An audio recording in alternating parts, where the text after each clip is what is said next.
ప్రభునామునకు గంత కలుగును గాక. సామెతల గ్రంథము 22వ అధ్యాయము 9వ వాక్యం మనం చదువుకుంటున్నాం.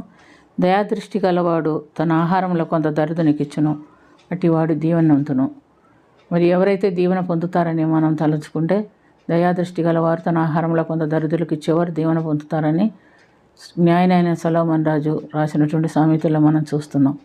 ప్రభువు నేర్పిన ఆజ్ఞల్లో రెండో ఆజ్ఞ, నిన్ను వలె నీ పొరుగు వారిని ప్రేమించు అని చెప్పినటువంటి ఆజ్ఞ మనం గమనిస్తున్నాం. కానీ ఎంతమంది ఈ ఆజ్ఞలను అనుసరించి జీవిస్తున్నారో మనకు తెలియదు. మన గురించి మనమే పరీక్ష చేసుకోవాలి. ద్వితీయోపదేశకాండము 15వ అధ్యాయము 11వ వాక్యంలో కూడా బీదలు దేశంలో ఉండక మానరు, అందుచేత నేను నీ దేశంలో ఉన్న నీ సహోదరులకు దీనులను బీదలను అవశ్యముగా నీ చెయ్యి చాపి వారికి సహాయం చేయాలని ఆజ్ఞాపించుచున్నాను.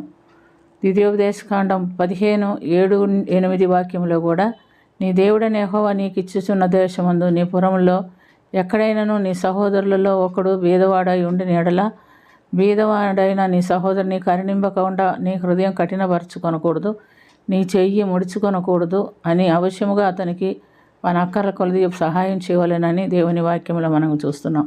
లూకాసు వార్త 3వ అధ్యాయము 11వ వాక్యంలో కూడా మనం గమనించినప్పుడు, బాప్తిస్మం ఇచ్చు యోహాను కూడా చెప్తున్నాడు, నీ 2 అంగీలు గలవాడు లేనివానికి ఒకటి ఉండి ఆహారం కూడా కలిగిన వాడు లేనివానికి ఇవ్వవాలేనని చెప్తున్నట్లుగా మనం చూస్తున్నాం. కాబట్టి ప్రియమైనటువంటి దేవునులారా, మనం అందరం ఈ కట్టడలను అనుసరించి ఈ లోకంలో జీవించుటకు ఖచ్చితంగా దేవుడు కోరుకుంటున్నాడు. యోబు భక్తుడు కూడా మనం చూస్తే ఆయన బీదలకు కావలసినటువంటి సహాయం చేస్తూ ఉంటున్నట్టుగా మనం గమనిస్తున్నాం. ఆయన ఇచ్చినటువంటి సాక్ష్యాన్ని బట్టి సాతానుడైతే ఆయన్ని గురించి ఆయన కంచె కొట్టివేయాలని చూస్తున్నాడు. దేవుడైతే ఆయన్ని గురించి మంచి సాక్ష్యం చెప్తున్నాడు. నా సేవకుడైన యోబుని చూచేవాతుడు యథార్థవంతుడు, నీతిమంతుడు, దేవుని యందు భయభక్తులు గలవాడు, అతని వంటివాడు దేశం మీద ఎవరునూ లేరు అని చెప్పినప్పుడు, ఊరికినే నన్ను కంచి వేసావు, అందుకని అతడు నీ యందు భయభక్తులు గలవాడాయను అని చెప్తున్నాడు. అయితే దేవుడు అనుమతించిన తర్వాత అతనికి శోధన కలుగుతున్నట్టుగా మనం చూస్తున్నాం.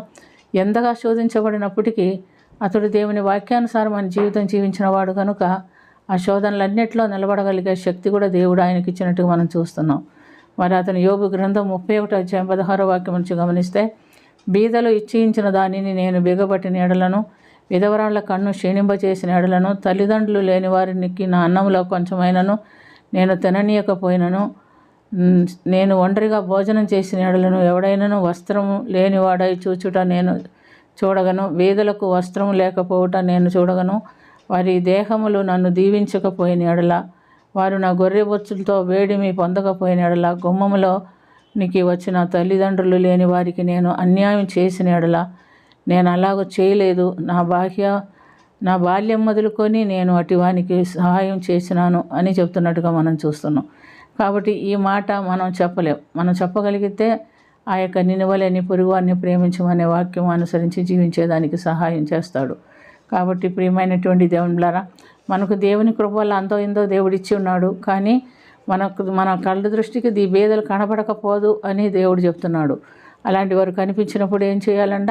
అటివాడికి సహాయం చేయాలి. ఎవరను దయాదృష్టి గలవాడు తన ఆహారంలో కొంత దరిద్రునికి ఇచ్చును, అటువాడు దీవెన పొందును అని చెప్తున్నాడు. కాబట్టి మనం కూడా మనకు ఉన్నదానిలో ఈ క్రిస్మస్ దినాల్లో కూడా జ్ఞాపకం చేసుకొని ఉన్నదానిలో కొంత బీదలకు ఇస్తే దీవెన మనం పొందుకునేదానికి దేవుడు మనకు సహాయము చేస్తాడని వాక్యం ద్వారా తెలుసుకున్న అటు ధన్యత దేవుడు మనకు దయచేనుగాక. ప్రార్థన చేసుకుందాం. ప్రేమ కలిగిన తండ్రి, కృప కలిగిన ప్రభు సృష్టిక, నిన్ను వలె నీ పొరుగువారిని ప్రేమించమని వేసాలు ఇచ్చిండగా అటు ఆజ్ఞలను అనుసరించి జీవించడానికి మా హృదయాలు తెరువు నాయన, మా కళ్ళు తెరువు, మా చెవులు తెరువు. నీ వాక్యానుసారం మన జీవితం జీవిస్తూ నీ ఎదురు నుంచి దీవెన పొందటానికి మాకందరికీ సహాయం చేయమని, కరుణించమని యేసు పరిశుద్ధ నామమున మిక్కిలి వినయంతో అడిగి వేడుకొనుచున్నాము తండ్రి. ఆమేన్.